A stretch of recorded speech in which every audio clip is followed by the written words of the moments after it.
Trolling చేసిన వాళ్ళు మాత్రం ఏం చెప్పారు, నో వర్డ్స్ సినిమా గురించి. అయితే సినిమా మాత్రం ఎక్సలెంట్. అసలు మీ ఊహకు అందలేము. రష్మిక మందన, అల్లు అర్జున్. పాన్ ఇండియా అనేది పాత అయిపోయిందన్న. ఇప్పుడు వచ్చేది నెక్స్ట్ పాన్ వరల్డ్.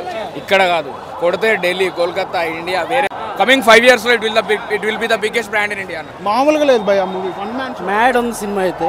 జాతర చాలా బాగుంది, పాటలు చాలా బాగుంది. చాలా మంచిది అన్న మూవీ. చాలా అంటే చాలా చాలా బాగుంది అన్న. వేరే లెవెల్ సినిమా మాత్రం. లోకేష్ కనకరాజు, రాజమౌళి, మళ్ళా ఇంకోరు ప్రశాంత్ నీలు ముగ్గురు కలిసి ఆలోచన చేయాలి ఈ సినిమా రికార్డ్ బ్రేక్ చేయాలంటే. మూవీ బాగుందండి. Allu Arjun's best performance till date. చాలా మంచిది ఇచ్చాడు. The best performance Allu Arjun. Best movie ఇదే. మ్యూజిక్ డిఎస్పి చాలా క్రిటిసైజ్ చేశారు. మైండ్ బ్లోయింగ్ మ్యూజిక్ ఇచ్చాడు. Every one acted well. Story బాగుండే, అంత బాగుంది. తీశారు మంచి మూవీ.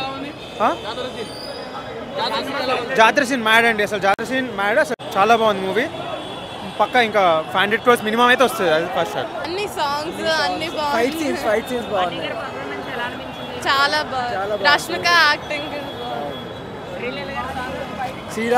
సాంగ్ కూడా బాగుండే, అన్ని బాగుండే. ఫైట్ సీన్స్ బాగుండే అన్నిటికంటే. జాతర సీన్ అయితే 2 కూడా ఉండే, హైలైట్ ఉండే మూవీలో. అదే అయితే సినిమా చాలా బాగుంది. లైక్ జెన్యున్ చెప్పాలంటే చాలా బాగుంది సినిమా. చాలా ట్విస్ట్లు, లైక్ అసలు ఎక్స్పెక్ట్ చేయాలి ఇంత బాగుంటుందని అసలు ఎక్స్పెక్ట్ చేయాలి అసలు.